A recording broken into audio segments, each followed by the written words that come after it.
Assalamualaikum warahmatullahi wabarakatuh. Alhamdulillah, nahmaduhu wa nasta'inuhu wa nastaghfiruh. Wa na'udzu billahi min shururi anfusina wa min sayyiati a'malina.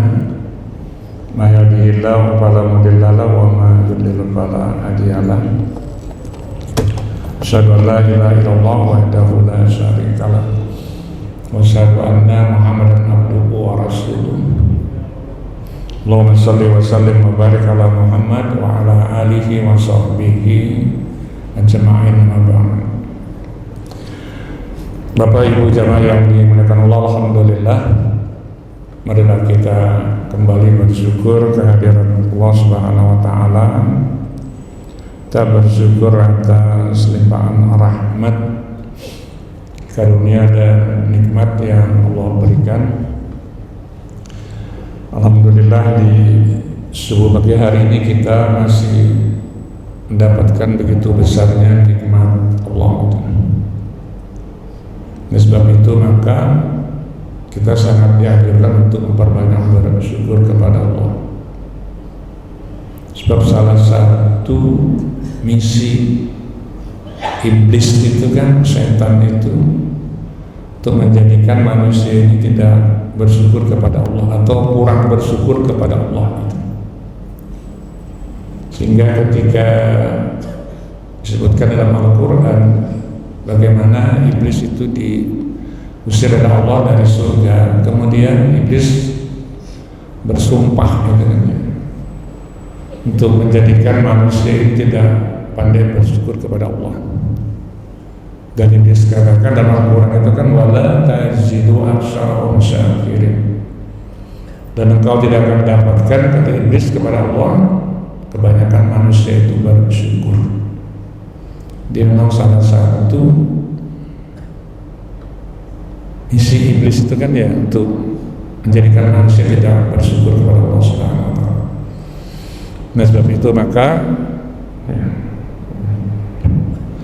sebab itu maka bahwa dalam Al-Quran disebutkan ciri orang yang bertakwa adalah orang yang dia pandai bersyukur kepada Allah Subhanahu wa taala. Dengan cara apa bersyukurnya? Ketakwaan itu tentu dengan ibadah. Nah, di antara ibadah yang memang kita dianjurkan oleh Allah disebutkan dalam Al-Quran itu pada surah Shad, surah yang ke-38 ayat 29. Kata Allah, kitabun anzalnahu ilaika mubarakun liyadabbarul ayati wa liyatadzakkara ulul albab. Tapi ini kata Allah diturunkan kepada manusia, itu kan kita semuanya, yang penuh dengan barakah untuk diapakan. Allah katakan untuk ditadaburi dan dipahami. Nah insyaallah di subuh pagi hari ini kita bersama-sama untuk mentadaburi firman Allah dalam Al-Quran, dan mudah-mudahan ini menjadi sebuah kebaikan bagi kita semuanya. Ada satu ayat dalam Al-Quran yang terkadang dibaca itu kan ya, disampaikan oleh khatib pada waktu sholat Jumat. Biasanya khatib membaca ayat itu menjelang berakhirnya khutbah, yaitu pada surah An-Nahl, surah yang ke-16 pada ayat yang ke-90. Di surah An-Nahl surah yang ke-19 ayat 90 kata Allah, innallaha ya'muru bil 'adli wal ihsan wa itaa'il qurba wa yanha 'anil fahsya'i wal munkari wal baghi ya'idukum la'allakum tadhakkarun. Jika Allah, sesungguhnya Allah menyuruh untuk berlaku adil, berbuat kebaikan, memberi kepada kerabat, dan Allah melarang untuk melakukan perbuatan keji, perbuatan kemungkaran dan permusuhan, kezaliman, kedurhakaan.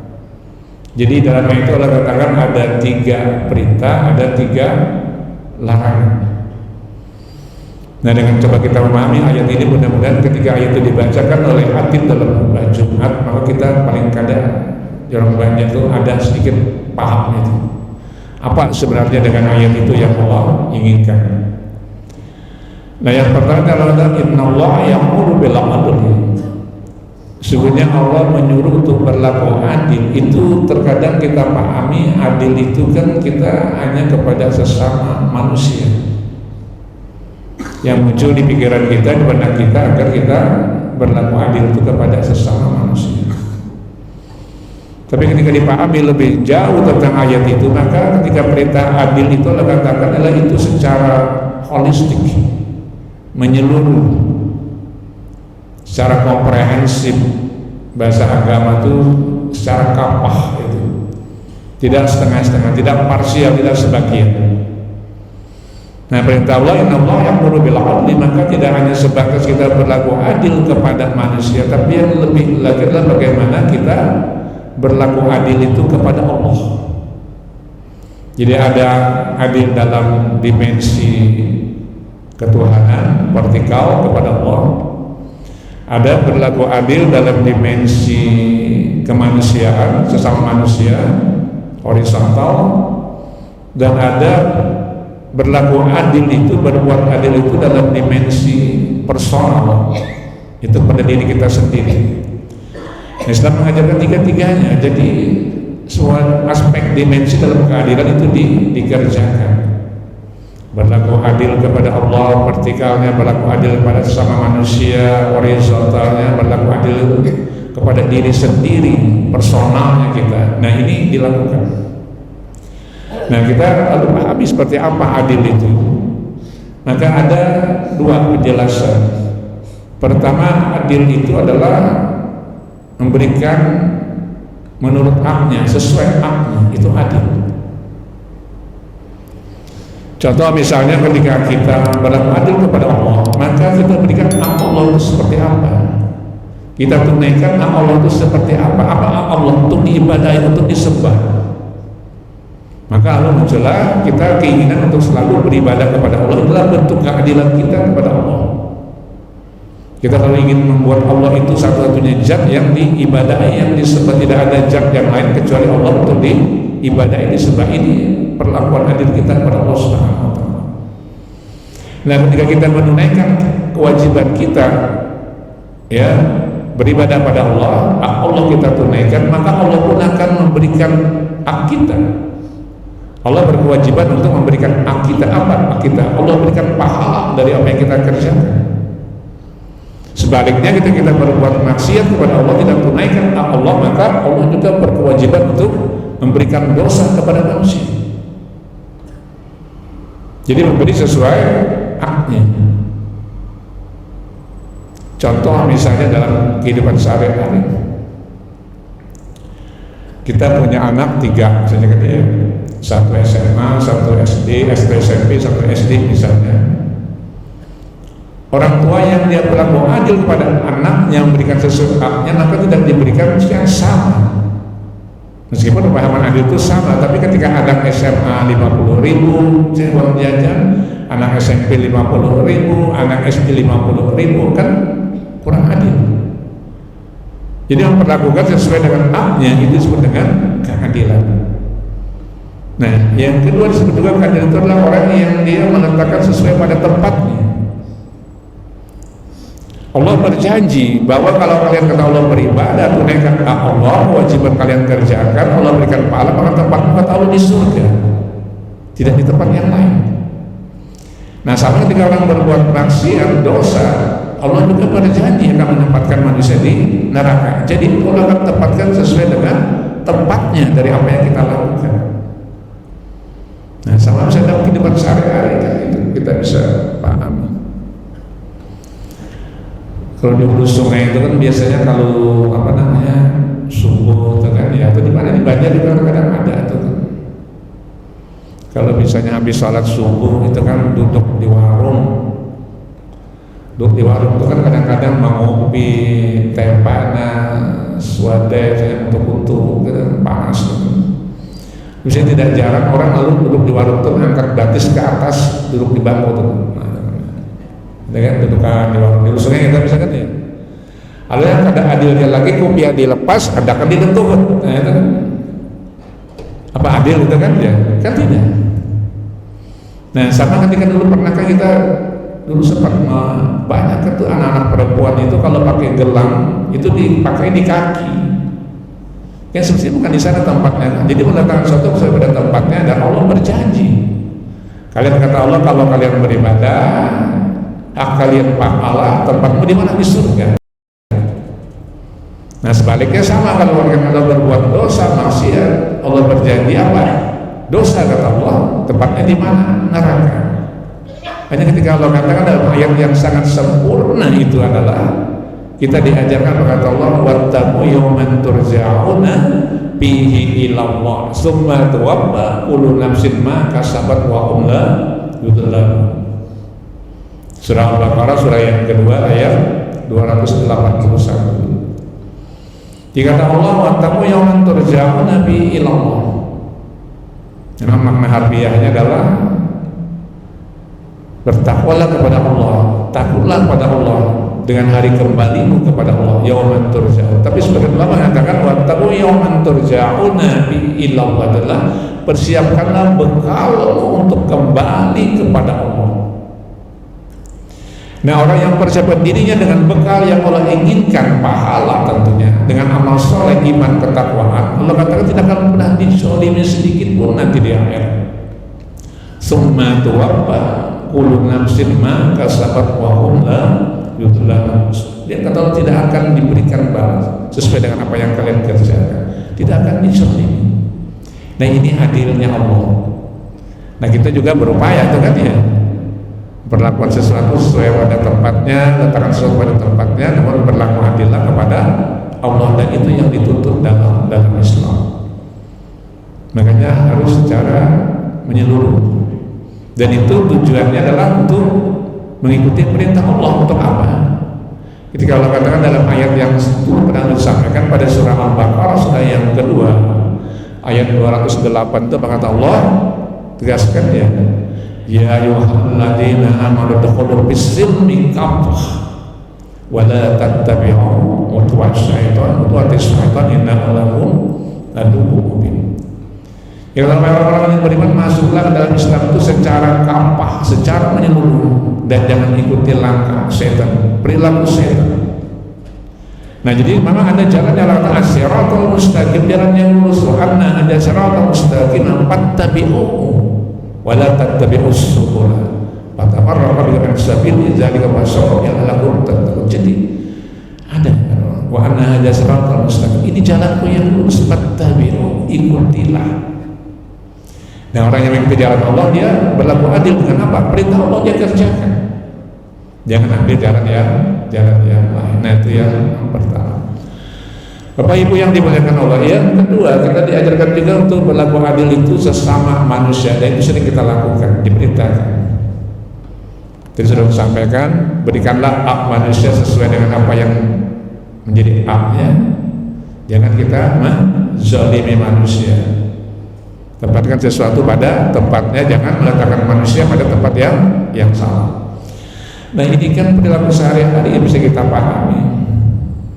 Terkadang orang berlaku adil itu terutama dalam aspek hukum misalnya. Kan sekarang banyak terjadi itu kan ya. Perlu tidak sebutkan apa contohnya, kita semua sudah paham. Nah terjadi hal-hal yang barangkali ketika itu berkenaan dengan diri pribadi, dan maka jarang orang melakukan sebuah keadilan pada orang lain. Tapi ketika berlaku dengan orang lain, ini yang terjadi sebuah penyimpangan. Nah ini yang kita harus berhati-hati. Karena semua apapun yang kita kerjakan, yang kita lakukan itu pasti akan dituntut oleh Allah, akan diminta oleh Allah. Kezaliman terhadap manusia itu lebih berat pertanggungjawabannya kan? Karena kita harus meminta ampun, meminta maaf kepada orang yang kita zalimi, orang yang kita tidak berlaku adil kepada mereka. Ini salah satu di antara kenapa kita diajarkan bahwa dalam menjalani kehidupan ini kita harus membangun sebuah yang disebut dengan hablum minan nas. Tidak hanya hablum minallah saja, tapi juga hablum minan nas. Dua-duanya dikerjakan. Ada orang yang kuat hablum minallahnya, sholatnya, puasanya, ibadah, tapi hablum minan nasnya kurang. Atau sebaliknya dia hablum minan nasnya kuat, tapi hablum minallahnya juga kurang. Nah, Islam mengajarkan fondasi yang ada pada Islam itu adalah dua-duanya. hablum minallah wa hablum minan nas, ini jalan beriringan.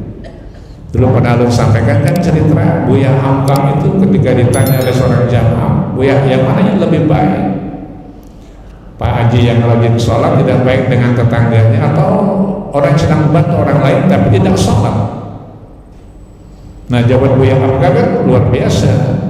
Kata beliau, dua-duanya baik, asal Pak Haji yang rajin sholat dia baik dengan tetangganya, dan orang yang baik dengan orang lain dia sholat. Artinya apa? Bahwa kita punya potensi untuk berlaku adil, untuk berbuat baik itu kepada Allah dan juga kepada manusia. Sebenarnya Al-Quran dikatakan fa'alhamaha fujuraha wa taqwaha. Tapi kata Allah, qad aflaha man zakkaha wa qad khaba man dassaha. Manusia, kata Allah, ketika diciptakan oleh Allah, dibentuk oleh Allah, maka diilhami dengan dua potensi, al-fujur, at-taqwa. Al-fujur itu adalah potensi keburukan, kemaksiatan, tapi ada kalau dia potensi at-taqwa dalam setiap diri manusia. Nah, kita yakin bahwa ketika kita coba membangun ketaatan kepada Allah, maka potensi at-taqwa ini akan lebih kuat daripada potensi al-fujur. Tapi kalau kita merasa biasa aja, itu kan kadang apa aja, sekali-sekali mengulah dosa, sekali-sekali berbuat maksiat, nanti ada aja urusannya di akhirat, gampang aja. Kalaupun nanti di akhirat masuk neraka banyak aja kawannya. Nah, ini kan ya, jadi mencari kawan ke neraka. Karena Allah ajarkan, kata Allah, pada aflaha man zakkaha wa qad khaba man dassaha. Kalian akan beruntung ketika mampu membersihkan hati. Untuk apa? Untuk membangun hablum minan nas hablum minallah. Jadi ini janji Allah. Nah, dengan demikian maka sudah jelas bagi kita bahwa tidak ada satupun yang Allah ciptakan di alam ini, termasuk kita manusia, agar manusia itu sengsara kecuali karena kita sendiri yang membuat diri kita menderita sengsara. Allah ajarkan tentang kebaikan, bagaimana membangun hubungan dengan Allah, bagaimana membangun hubungan dengan manusia, itu kan diajarkan. Jadi keadilan itu ada pada tataran yang lebih sempurna, komprehensif. Dan yang ketiga ada yang mulu bil adl, itu adalah kita berlaku adil kepada diri sendiri. Ini terkadang kita lalai. Kan diri kita manusia diciptakan oleh Allah untuk ibadah. Tentu ibadah diawali dengan sebuah kemampuan untuk mengerjakannya, dan Allah berikan kemampuan. Tapi kemampuan kita yang tidak ada. Kemampuan untuk beribadah dibuat oleh Allah, diberikan oleh Allah, tapi kemampuan kita yang kurang. Nah, ini kita kurang adil. Ya tak? Allah berikan kita kemampuan, kesempatan untuk beribadah, tapi kita lalai mengerjakan ibadah, kan? Tidak ada kemauan. Nah, di sini barangkali kita harus hati-hati bahwa ketika kemampuan Allah berikan, maka kita iringilah dengan kemauan. Dan ini konsep dalam mendapatkan keberuntungan dalam pemahaman agama. Itu yang pertama. Yang kedua, kadang-kadang kita tidak berlaku adil pada diri sendiri. Allah ajarkan kita harus sehat untuk ibadah, kan? Terkadang kita zalimi diri kita sendiri dengan cara apa? Kita berbuat sesuatu yang bisa merusak kesehatan, minum minuman keras, narkoba, itu kan ya, atau barangkali belum alam ya, mungkin dilihat tinjau dari segi kesehatan. Orang yang barangkali banyak begadang, itu kan ya. Tapi ada juga yang mengatakan merokok, itu kan. Jika dulu ada teman yang mengatakan, aku di sini perokok, benar, tapi aku hampir merokok mati tuh aku. Nah, itu kan memang benar ya. Kalau lagi merokok, hampir merokok berarti mati sini aku. Jadi kalau sudah mati kada merokok lagi itu kan ya. Nah, ini barangkali bahasa yang agak. Nah, jadi Allah ajarkan kepada kita jaga kesehatan. Caranya dengan apa? Ya kita berupaya. Nah, ini kemauannya ada di kita. Kemampuan Allah berikan ada, tapi kemauannya ada di kita. Nah, ini yang dikatakan para bagian ulama bahwa berlaku adil kepada diri sendiri, bagaimana dia tidak melakukan perbuatan yang menyengsarakan dirinya, yang membuat dirinya menjadi mudarat. Itu adil terhadap dirinya sendiri. Nah, jadi tiga ini ya, kira bahwa perilaku adil yang Allah perintahkan, yang mulu bil adli, itu tidak hanya sebatas berlaku adil kepada sesama manusia, tapi juga yang terpenting adalah bagaimana kita berlaku adil kepada Allah dan juga berlaku adil kepada diri sendiri. Itu yang pertama. Bapak Ibu yang dimuliakan Allah, yang kedua Allah perintahkan apa? Wal ihsan, berbuat baik. Pemahaman kita berbuat baik itu terkadang bisa dalam bentuk perilaku keseharian, ya kan? Yang penting aku sudah manusia berbuat baik. Tapi ada nilai-nilai keislaman yang kita pahami bahwa wal ihsan itu lebih komprehensif, menyeluruhnya adalah semuanya.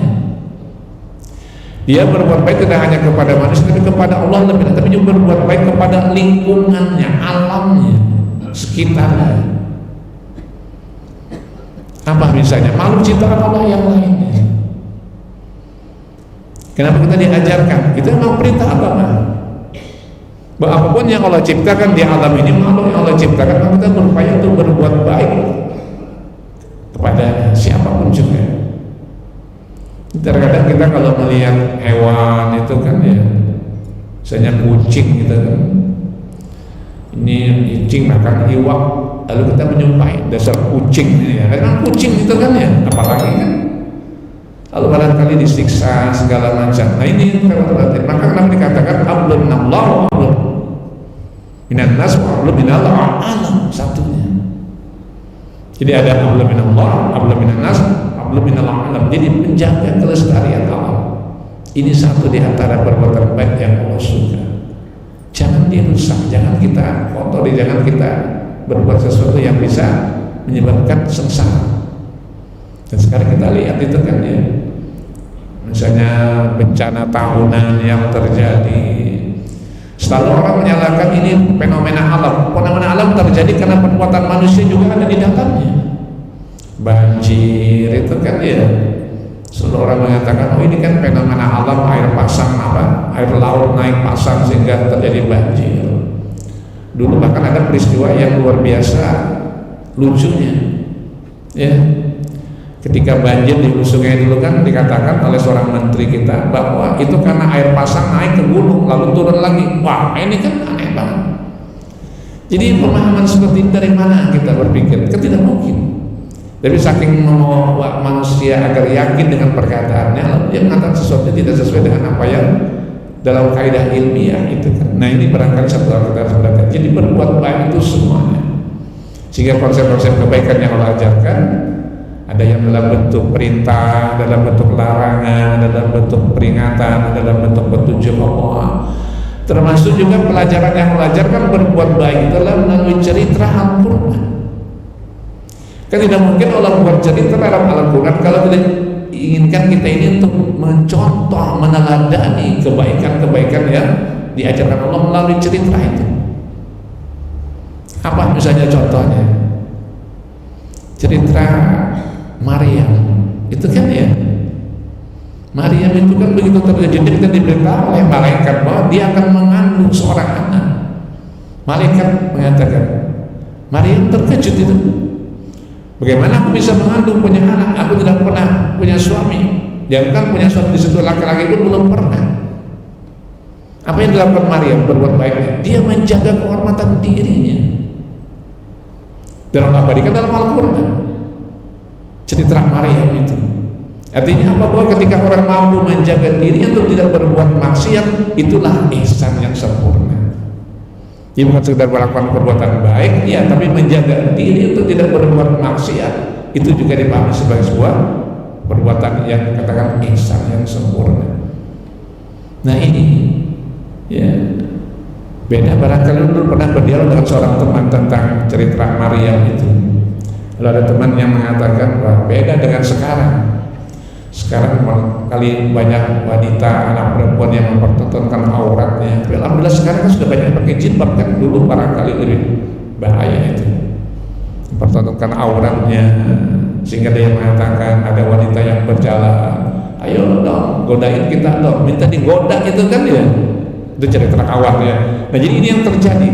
Sekarang alhamdulillah kan semua anak kita sudah pakai jilbab, wanita pakai jilbab ini kan. Sehingga dulu ada istilah iklan pajak gitu kan ya. Apa kata dunia kalau tidak bayar pajak gitu. Nah, sekarang juga bisa terjadi tuh. Apa kata dunia kalau perempuan tidak pakai hijab, jilbab. Nah, itu kan karena perintah agama. Kan dalam surah Al-Ahzab surah yang ke-33 ayat 59 itu katakan ya ayuhan nabiyyu qul li azwajika wa banatika wa nisa'il mu'minin yudnina 'alaihinna min jalabibihinna. Jadi keadaan yukrabna fala yuqzaina. Kan itu ila ayat. Berkata Allah, wahai Nabi, katakanlah kepada istri-istrimu, anak perempuanmu dan wanita yang beriman, hendaklah mereka menutup tubuhnya, auratnya, memakai jilbab, pakaian yang longgar ke seluruh tubuhnya. Untuk apa? Untuk mudah dikenal, tidak diganggu, kata Allah. Jadi keadaan yukrabna fala yuqzaina. Kan jelas itu. Jaminan dari Allah bagi orang-orang yang perempuan menutup auratnya tidak akan pernah diganggu. Tapi kalau mempertahankan aurat kan adanya kadang-kadang ada yang menyiul, bersiul, ada yang apa itu kan ya bukti terjadi. Tapi kalau orang kata Allah dia tutup auratnya, Allah jamin. Nah ini Al-Quran. Nah jadi ini dikatakan bahwa wal ihsan itu tidak hanya sebatas melakukan kebaikan, tapi orang yang menjaga dirinya tidak berbuat zalim, berbuat maksiat, maka itu juga disebut dengan ihsan dalam ayat itu. Nah yang ketiga kata Allah dalam ayat itu, wa ita'udul qurba, memberi kepada kerabat. Nah ayat yang sangat jelas itu kan kerabat dalam arti dia menafkahi keluarganya, itu wajib hukumnya. Ya, wa ampiku fi sabilillah wa la tulqu bi'aidikum ila tahlukah dan seterusnya. Wa asim. Dikata Allah, infakkanlah sebagian rezeki itu di jalan Allah, gunakanlah di jalan Allah. Ini ayat ini berkaitan dengan perintah untuk memberi nafkah keluarga itu wajib hukumnya. Surah Al-Baqarah surah yang kedua ayat 195. Baru di luar, ya kan? Jadi jangan orang yang di luar di keluarga terabaikan. Dia keluarga dulu kata Allah, kalian pelihara, kalian jaga nafkahnya, baru keluar. Dan ini yang diajarkan dalam Islam. Dia bukan berarti lalu kita di luar jadi bilang orang yang pikir, juga tidak. Ya, ini nafkahi keluarga atau itu sebuah kewajiban, dan memberi keluar itu adalah hukumnya sunnah. Jadi ada kewajiban dulu. Nah itu kan wanita adalah kurban, beri pada keluarga. Nah salah satu di antara orang yang sempurna imannya, kata orang yang benar takwanya, Allah sebutkan dalam Al-Quran pada surah Al-Baqarah surah yang kedua ayat 177. Ini cukup panjang tuh kan ya, tapi di bagian tengah Allah katakan wa atal mala ala khubbi'i dawil qurba wal yatama wal masakin wa banas sabil wasa'ilin wa firqan wa aqam salat wa ataz wal mu'minu bi ahdihi bijaa. Jadi kerabat dulu, baru wal yatama wal masakin wa banas sabil. Jadi baru yatim, fakir, miskin, orang yang dalam perjalanan. Dikata Allah wa atal ala hubbihi dawil qurba, kaum kerabatmu dulu. Muncullah kemudian penjelasan mulai dari orang tua, saudara yang terdekat dan seterusnya itu. Dan itu yang kita lakukan. Nah ini 3 perintah yang Allah perintahkan dalam ayat 90 dari surah An-Nahl itu. Ayat ini sering kita dengar dibacakan hakim dalam khutbah Jumat. Nah Bapak Ibu yang dimuliakan Allah, di samping 3 perintah dan juga Allah iringi dengan 3 larangan. Ya, berkata Allah wa yanhanil fahsya, Allah melarang untuk berbuat keji, melakukan perbuatan nista. Nah para ulama sudah menjelaskan apa yang disebut dengan fahisha dalam ayat itu perbuatan yang kalau kita kerjakan bukan kita saja menerima akibatnya dosa, tapi juga menyebabkan orang lain ikut menderita dari perbuatan itu. Itu fahisha namanya, nista. Contoh apa perbuatan fahisha itu? Membunuh, menipu, itu kan fahisha. Ini yang kita harus berhati-hati. Nah, Allah larang kita untuk mengerjakannya. Tapi ada jadi Allah bagi orang-orang yang kata Allah dia mengerjakan perbuatan fahisha, Allah akan berikan ampun dengan cara apa? Dia minta ampunnya kepada Allah. Walladzina idza fa'alu fahishatan aw zalamu anfusahum zakarullah fastaghfiru li dzunubihim wa yaghfiru dzunuba illallah wa lam yusiru 'ala ma fa'alu wa hum ya'lamun. Dan orang lain kalau dia melakukan perbuatan fahisha, perbuatan keji, atau dia menzalimi dirinya sendiri, kemudian diingat Allah dan diminta ampunnya kepada Allah dan tidak lagi mengulangi perbuatannya, itu Allah sukanya luar biasa. Ali Imran surah yang ketiga ayat 135. Nah jadi wa yanhanil fahsya.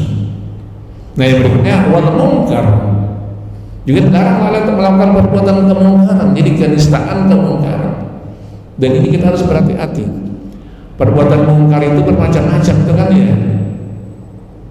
Kita terkadang memahami perbuatan mungkar itu yang lebih spesifik adalah perbuatan fasik, keburukan, kejahatan. Tapi ada perilaku yang kita harus berhati. Perbuatan mungkar juga adalah perbuatan orang yang dia mengajak orang untuk berbuat yang buruk, dia juga untuk berbuat yang baik. Siapa contohnya? Contohnya seperti apa?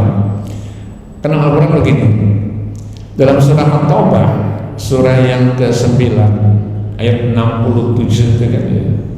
Surah At-Taubah surah yang ke-9 ayat 67 kata Allah, al-munafiquna wal munafiqatu ba'duhum min ba'd ya'muruna bil munkar wa yanhauna 'anil ma'ruf wa yaqbiduna aydiyahum nasallaha fa nasiyahum. Jika kata Allah, orang yang melakukan perbuatan munkar itu adalah dia orang-orang munafik. Laki-laki munafik, perempuan munafik, kata Allah, al-munafiquna wal munafiqatu ba'duhum min ba'd, sama aja kata Allah. Apa perbuatannya? Ya'muruna bil munkar wa yanhauna 'anil ma'ruf. Dia ajak orang berbuat yang munkar dan dia cegah orang berbuat yang baik. Wa yaqbiduna aydiyahum, dan tangannya kata Allah kikir. Nah, jadi salah satu perbuatan yang dikatakan perbuatan mungkar juga adalah orang yang dia bakhil. Allah beri dia kelebihan rezeki itu dan pernah dia berbagi tentang orang lain perbuatan mungkar kata Allah. Nah, pada dalam ayat itu dikatakan nasallaha fa nasiyahum, orang yang melupakan Allah melupakan dirinya. Jadi orang yang tidak pernah ingat dengan Allah, dia melakukan perbuatan kemungkaran. Nah, ingat itu kan bisa dipahami dengan ibadah, sholat, puasa, itu kan ya, baca Al-Quran, infak, sedekah. Tapi kemudian muncul penjelasan, nasallaha fa nasiyahum itu termasuk juga orang yang melalaikan ibadahnya kepada Allah. Ini pendapat yang sebagian pendapat Allah. Jadi orang yang melalaikan ibadahnya kepada Allah, maka dia melakukan kemungkaran. Contohnya apa? Sholat. Kan Al-Quran menyebutkan itu kan ya, fawailul lil musallin alladzina hum an sholatihim sahun. Surah Al-Ma'un itu. Maka Allah celakalah orang yang sholat. Kenapa? Karena dia sahun, lalainya. Nah, sama dengan sedekah kan, dikatakan dia orang yang berbuat kemungkaran kapan kalau dia menunda-nunda sedekahnya padahal dia mampu untuk mengerjakan lebih cepat, lebih awal. Ampiku mimma razaqnakum min qabli ayatiya ahadakumul mautu fayaqula rabbi laula aqartani ila ajalin qarib fa asaddaqa wa akum minas sholihin. Surah Al-Munafiqun surah yang ke-63 ayat yang ke-10. Ini tuh pernah disampaikan, ayat ini kan yang sering disampaikan Ustaz apa yang meninggal dunia itu, Ustaz Ali Jaber kan ya, dia sering menyampaikan ayat itu. Maka Allah nimpahkanlah sebagian dari rezeki yang diberikan kepadamu kata Allah sebelum datang kematian di antaramu dengan mengatakan, ya Rabb, tunda sebentar kematianku untuk apa? Pak asaddaqa, untuk bersedekah. Wa aku minas sholihin, agar kita masuk orang-orang yang soleh. Kan tidak bisa. Nah, ini kata para ulama, wal munkar juga termasuk adalah orang yang dia menunda-nunda ibadahnya kepada Allah, orang yang menunda kebaikan yang bisa dikerjakan lebih awal. Nah, itu yang kedua. Nah, larangan yang ketiga kata Allah wal baghi. Memang dalam terjemah itu kan al-baghi itu adalah permusuhan, tapi makna yang lebih luas lagi adalah al-baghi itu adalah orang yang dia melakukan kezaliman, kedurhakaan, baik kepada Allah, kepada manusia, kepada dirinya sendiri. Dia berlaku zalim, misalnya dengan Allah. Dia dikatakan melakukan permusuhan dengan Allah kapan? Ketika Allah perintahkan bertobat, tidak mau bertobat. Ketika Allah perintahkan untuk menyembah Allah, tidak mau menyembah Allah. Ketika Allah perintahkan Iqra'ul Quran, tidak mau baca Al-Quran. Ya kan? Satu di antara contoh itu. Misalnya apa, kecuali tidak mau bertobat. Allah katakan wa man lam yatub fa ulaika humuz zalimun. Kata Allah, orang yang tidak bertobat dialah orang yang zalim. Kan sudah Allah jelaskan surah yang ke-49 ayat 11 itu. Termasuk tadi yang dikatakan orang yang dia melakukan kejahatan pada Allah, ada perintah Allah, wa'budullaha wa la tusyriku bihi syai'an.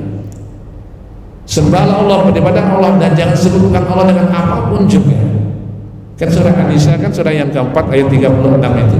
Jadi orang yang masih beribadah pada Allah tapi dia mencari Tuhan selain Allah dalam perilaku sehariannya, yakin ada sesuatu yang bisa memberikan keberkahan selain dari Allah, maka dia telah mencampur adukan antara yang hak dan yang batil, dan ini yang dilarang. Sementara Allah katakan wala talbisul haqqa bil batil. Jangan kau campur adukan, kata Allah, yang hak dan yang batil, dan ini perintah agama. Jadi sepertinya kita dikatakan Allah itu bermusuhan dan bermusuhan dengan Allah. Apa bermusuhannya? Kita menentang, tidak mengerjakan perintah Allah, dan bahkan mengerjakan apa yang dilarang oleh Allah Subhanahu wa taala. Dan itu perilaku awal penciptaan manusia. Cerita iblis, cerita Nabi Adam itu kan ya. Iblis ketika diperintah oleh Allah untuk sujud tunduk pada Adam, iblis menolak perintah Allah. Ya. Begitu juga Adam alaihissalam. Ketika Allah larang wala taqrabu hadhihi syajarah, Adam melanggar larangan Allah. Padahal jelas larangan Allah itu kan sesuatu yang membawa pada sebuah keburukan. Makanya dalam larangan itu mutlak berlaku timbang perintah. Ketika perintah itu diajarkan oleh Allah, maka kita boleh melakukan keringanan melaksanakannya. Sholat misalnya tidak bisa berdiri dengan duduk. Tapi kalau larangan itu mutlak. Sebentar ya, kita bahas 1 menit. Larangan itu mutlak. Ketika Allah katakan la taqrabu zina, jangan dekati zina. Mendekati aja dilarang, apalagi mengerjakannya. Lalu kata kalau kita asal sekali mampu mencoba, tidak bisa kan ya. Atau misalnya Allah katakan keras itu haram, khamar itu haram. Kadang kalau kita mencoba emang sekali-sekali segelasnya, karena ampih agar awal kan. Jadi larangan itu mutlak berlakunya. Nah, perintah ada kemudahan. Sholat tidak bisa berdiri, duduk dan seterusnya, puasa tidak bisa di Ramadan, tunda hari bulan yang berikutnya. Jadi ada, termasuk sedekah juga tidak bisa banyak sedikit, tapi ada perintah oleh dikerjakan. Nah, jadi perlu sampaikan bahwa ini ayat yang terkadang kita dengar dibacakan khatib dalam sholat Jumat. Mudah-mudahan sudah bisa kita memahami bahwa ada 3 perintah Allah, ada 3 larangan Allah. Perintah Allah yang pertama berlaku adil, itu secara holistik, menyeluruh, komprehensif, kafah itu Tuhan Allah, manusia, dan juga diri pribadi kita sendiri. Kemudian Allah perintah juga untuk berbuat baik. Al-ihsan itu tidak hanya perbuatan baik, tapi juga tinggalkan yang perbuatan maksiat. Yang berikutnya tadi dikatakan bahwa kita diajarkan untuk memberikan sesuatu kepada kerabat, dan itu sebuah kewajiban. Nah, larangan Allah, apa larangan Allah? Tinggalkan perbuatan keji, fahisha, nista itu, kemudian kemungkaran, dan yang ketiga, janganlah kita membangun kezaliman, kedurhakaan dengan Allah kepada manusia dengan tidak mentaati perintah Allah. Nah, barangkali yang bisa saya sampaikan itu kajian sunnah kali ini kata Allah, ya ilmu la'allakum tazakkarun, ayat itu kan inilah kata Allah pengajaran dari Allah dan agar kalian mengambil pelajaran itu. Inilah kata Allah pengajaran dari Allah agar kalian mengerti, dan itu perintah Allah dalam Al-Quran. Surah An-Nahl surah yang ke-16 ayat 90. Nah, mudah-mudahan kita semuanya dibimbing oleh Allah. Paling tidak kita sudah paham bahwa ada 3 perintah Allah dan ada 3 larangan Allah. Semuanya kata Allah kalau kalian kerjakan perintah, larangan tinggalkan, Allah jamin Allah akan memudahkan dalam menjalani kehidupan ini, insyaallah. Nah, mudah-mudahan ada manfaatnya. Subhanallah wa bihamdika. Assalamualaikum warahmatullahi wabarakatuh.